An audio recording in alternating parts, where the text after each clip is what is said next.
ఓట్ల మీద ఉన్నంత ధ్యాస సార్ ప్రజల అభివృద్ధి మీద లేదు.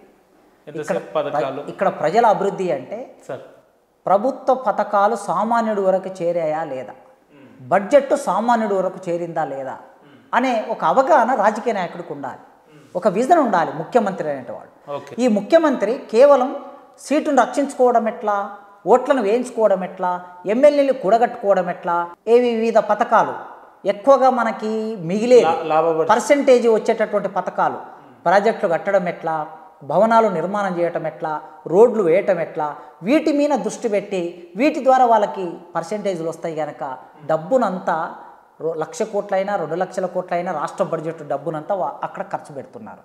కానీ చాకలొళ్ళు బీసీ కులాల్లో చూస్తే చాకలొళ్ళు మంగళొళ్ళు, ఎస్టీ కులాల్లో చూస్తే బంజారాలు, తర్వాత గోండులు, తర్వాత కోయలు, యానాదులు, ఇట్లా ఎస్సీలలో చూస్తే ఈ ఉపకులాలు మనం ఇంతకుముందు చెప్పుకున్నాం, మాస్టి, బైన్ల, డక్కలి, వీళ్ళ బుడగ జంగం, వీళ్ళ మీద దృష్టి పెట్టాలి. ఇప్పటి వరకు ఏ ప్రభుత్వం కూడా వీళ్ళ మీద దృష్టి. కానీ మా ప్రభుత్వాలు వచ్చిన తర్వాత మేము సబ్బండ వర్గాలకు న్యాయం చేసినాం, గంటలు గంటలు ఉపన్యాసాలు జరుగుతుంటాయి కదా సార్. ఉపన్యాసాలు ఇచ్చుకోవడం, ఆగస్టు 15వ తారీఖు, జనవరి 26వ తారీఖు నాడు ఉపన్యాసాలు ఇచ్చుకోవడం, అసెంబ్లీలో వచ్చినప్పుడు తిమ్మిని బొమ్మిని చేసి టీవీల ద్వారా ప్రసారం అవుతూ ఉన్నది కనుక జనాలందరినీ మేము చెప్పేదే జనాలు వింటారు అని అనుకొని అబద్ధాలు ప్రచారం చేయడం తప్ప ఎక్కడ కూడా వాస్తవం అనేది. సరే, ఎస్సీ వర్గీకరణలో ఎంఆర్పిఎస్ పాత్ర అయితే ప్రధానంగా ఒక 100%లో 100% ఉందా అంటే దీన్ని మీరు ఏకీభవిస్తారా దీంతో? ఖచ్చితంగా. ఎంఆర్పిఎస్ లేకుండా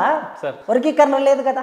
ఎంఆర్పిఎస్ 1994 ఏర్పడినటువంటి ఎంఆర్పిఎస్ ఈ తెలుగు నేల మీద ఈ 30 సంవత్సరాల కాలం, 2004 జూలై 7వ తారీఖుకి 2024 జూలై 7వ తారీఖుకి 30 ఏళ్ళు నిండింది. ఈ 30 ఏళ్ల కాలంలో ఎంఆర్పిఎస్ మట్టి కాళ్ళ మనుషుల్ని పోరాట వీరులుగా మలిచింది. తమ మట్టి కాళ్ళతో హైదరాబాదు నగరాన్ని ఆ అంటరాని ప్రజలు పావనం చేశారు. లక్షలాది మందిగా తరలి వచ్చి, అది నిజాం కాలేజ్ గ్రౌండా, అది జింకానా గ్రౌండా, అది బాబు జగ్జీవన్ రావు విగ్రహం బషీర్బాగా, ఇది అది అనే తేడా లేదు. ఎన్నడూ ఈ బయటి ప్రపంచంలోకి రానటువంటి ప్రజలు తోసుకొచ్చారు, లక్షలాదిగా తోసుకొచ్చారు. తోసుకొచ్చి తమ గుండె దండోరగా మార్చి డప్పు కొట్టారు. ఆ డప్పు కొట్టిన నేపథ్యంలో నుంచి ఒక చైతన్యం వచ్చింది. ఏం చైతన్యం? ఎన్నాళ్ళు మాదిగోళ్ళు అంటే మాదిగ ఎల్లిగాడు, మాదిగ మల్లిగాడు అని పిలిచే స్థాయి నుంచి పక్కన పేర్ల పక్కన రెడ్డి ఉంటుంది, శర్మ ఉంటుంది, శాస్త్రి ఉంటుంది, రావు ఉంటుంది, యాదవ్ ఉంటుంది, గౌడ ఉంటుంది. మాదిగోళ్ళకి ఏముంటుంది? ఏమి ఉండదు. ఎల్లిగాడు, మల్లిగాడు, పుల్లిగాడు. మాటలు మాట్లాడితే కోపం వచ్చినప్పుడు ఎదుటోని తిట్టాలంటే ఆ కులం పేరు పెట్టి తిడుతూ ఉంటారు. ఆ కులం పేరు పెట్టి ఆ మాదిగ ఉపకులాలకి, మాల ఉపకులాలకు సంబంధించిన కులాల పేర్లు పెట్టి తిడుతూ ఉంటారు. నీవు ఈయన లేకున్నావు, వాన్ లేకున్నామని. అట్లాంటి మాదిగలు మందకృష్ణ మాది, మందకృష్ణ మాదిగ అనే పేరు పెట్టుకొని నేను మందకృష్ణ మాదిగను అని ప్రపంచాన్ని సాటాడు. హీనంగా చూడబడిన కులం, తక్కువ చూడబడిన కులం, న్యూనతకి గురైన కులం నేను మాదిగను అని ధైర్యంగా చెప్పుకునే ఒక అవకాశాన్ని ఆ సమాజానికి ఇచ్చారు. నేను మాదిగని గర్వంగా ప్రకటించుకునేటువంటి ఆత్మగౌరవ పోరాటాన్ని ఆ ఎంఆర్పిఎస్ ఉద్యమం ముందుకు తీసుకుంది. దానితో పాటు ఎప్పుడైతే ఈ ఉద్యమం మొదలుపెట్టారో ఈ ఉద్యమ నేపథ్యంలో నుంచి రాజకీయ పార్టీలు తప్పనిసరిగా మాలలకి ఇన్ని సీట్లు ఇస్తే, ఎమ్మెల్యే సీట్లు ఇస్తే, మాదిగలకు కూడా ఇన్ని ఎమ్మెల్యే సీట్లు, మాలలకి ఇన్ని ఎంపీ సీట్లు ఇస్తే మాదిగలకు కూడా ఇన్ని ఎంపీ సీట్లు ఇవ్వాలి అనే ఒక దృష్టిని, రాజకీయంలో మా ప్రాతినిధ్యం తప్పనిసరిగా ఉండాలనే దృష్టిని ఆ ఉద్యమం తీసుకొచ్చింది. మూడవది, తెలుగు నేల మీద 94లో ఎంఆర్పిఎస్ దండోర వేసిన తర్వాత ప్రతి కులం అంటే అస్తిత్వ కులాలన్నీ కూడా తమ భావాన్ని వ్యక్తం చేయడం మొదలుపెట్టాయి. మాదిగోళ్ళు అడిగారు కదా, మనం ఎందుకు అడగకూడదు అని చాకలోళ్ళు చాకిరేవు దెబ్బ అని సంఘం పెట్టుకున్నారు. గొల్లొళ్ళు డోలు దెబ్బ, గొల్లకుర్మ డోలు దెబ్బ అని సంఘం పెట్టుకున్నారు. ఇటు తుడుం దెబ్బ అని మన వాళ్ళు, ఆదివాసులు తుడుం దెబ్బ అని పెట్టుకున్నారు. బంజారాలు నంగార బేరి అని పెట్టుకున్నారు. ఒక్కొక్కరు ఒక్కొక్కటి, మోకు దెబ్బ, గౌండ్లు మోకు దెబ్బ అని పెట్టుకున్నారు.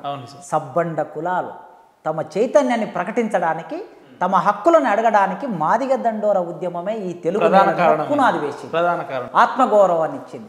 ఈ 3-4 రకాల చైతన్య ప్రయోజనాలని, ఒక తాత్విక ఆలోచనల్ని తెలుగు సమాజంలో ప్రోధి చేసినటువంటి ఉద్యమం మాదిగ దండోర ఉద్యమం.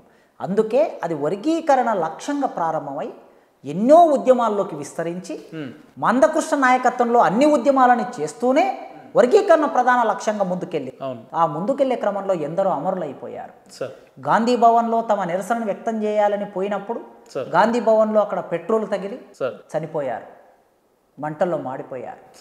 తర్వాత తూర్పుగోదావరి జిల్లాలో మాలలకి మాదిగలకి మధ్యన ఘర్షణ ఏర్పడి అక్కడ ఇంట్లో మాదిగలు చనిపోయారు. సభలకి వస్తూ యాక్సిడెంట్లు అయి చనిపోయారు, పోరాటాలు చేస్తూ చనిపోయారు. ఎందరో ఇట్లా అమరులైపోయారు ఈ 30 ఏళ్ల కాలం. కనుక ఆ అమరవీరులు ఉద్యమకారులు కేసులు అనుభవించారు, జైళ్ళకి వెళ్ళారు, కుటుంబాలను వదిలేశారు, రోడ్డు మీదకి వచ్చారు, ఉద్యోగాలు లేకుండా నిరాశ్రయులైపోయారు. ఇంతమంది చేసిన పోరాటం ఎంఆర్పిఎస్ ఉద్యమానికే ఈ వర్గీకరణ ఇవాళ వచ్చిన తీర్పు ఆ అమరవీరులకి ఆ ఎంఆర్పిఎస్ అనే సంఘానికే చెందుతుంది తప్ప ఇందులో ఈ బెనిఫిట్ని లేదా ఈ లక్ష్యాన్ని ఎవరో ఒకరు ఓను చేసుకునేటటువంటి సందర్భం ఇక్కడ లేదు.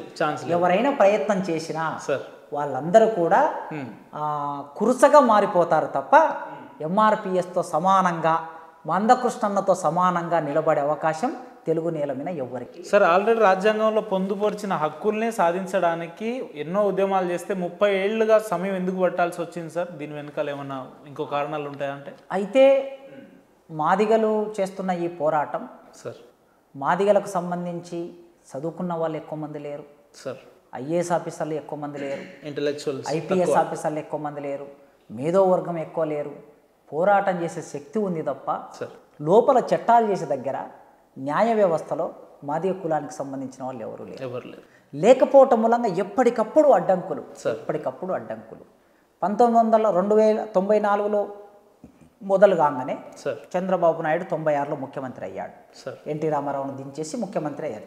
చంద్రబాబు నాయుడు ముఖ్యమంత్రి కాగానే ఎంఆర్పిఎస్ ఉద్యమం మొదలుపెట్టి ఒక అర్ధరాత్రి పూట ఒక 50,000 మందితో బషీర్బాగ్ చౌరస్తాలో బాబు జగజీవన్ రామ్ విగ్రహం దగ్గర ముఖ్యమంత్రి గారు వచ్చి మాకు హామీ ఇస్తేనే ఇక్కడ నుంచి లేచిపోతామని చెప్పి ఒక మిలిటెంట్ పోరాటాన్ని తీసుకున్నారు. వాళ్ళు తీసుకున్నప్పుడు అప్పుడు ప్రభుత్వం తరపున ప్రతినిధులు వచ్చి రామచంద్రరాజ్ కమిషన్, మీ సమస్యను పరిష్కరించడానికి మేము ఒక కమిషన్ వేస్తున్నామని చెప్పి 1996 సెప్టెంబర్ 10వ తారీఖు నాడు రామచంద్రరాజు కమిషన్ వేసి ఏమి సార్ నిజంగా మీరు అడుగుతున్నది నిజమేనా?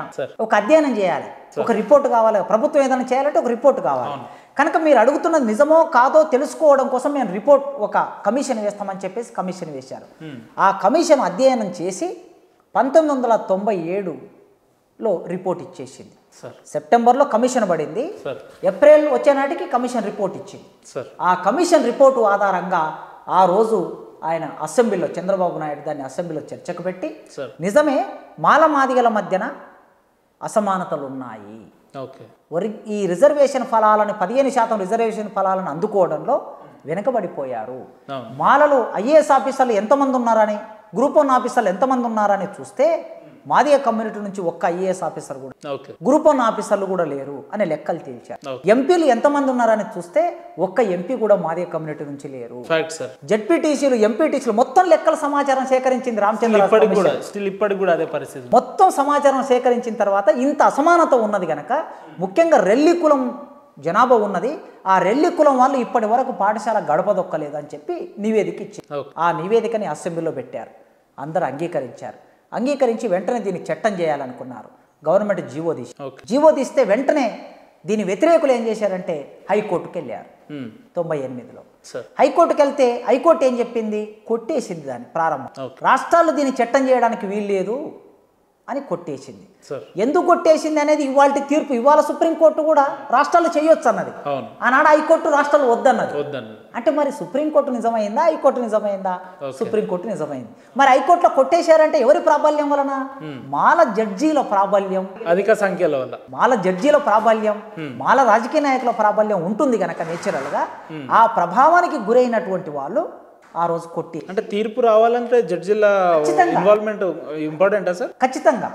వాళ్ళు ప్రభుత్వానికి సంబంధించిన పాలసీ మ్యాటర్లో ఎంతో కొంత వాళ్ళు ఆ ప్రభావానికి గురయ్యే అవకాశం ఖచ్చితంగా మనకు కనిపిస్తుంది. చాలా సందర్భంలో చూస్తూ ఉంటాం.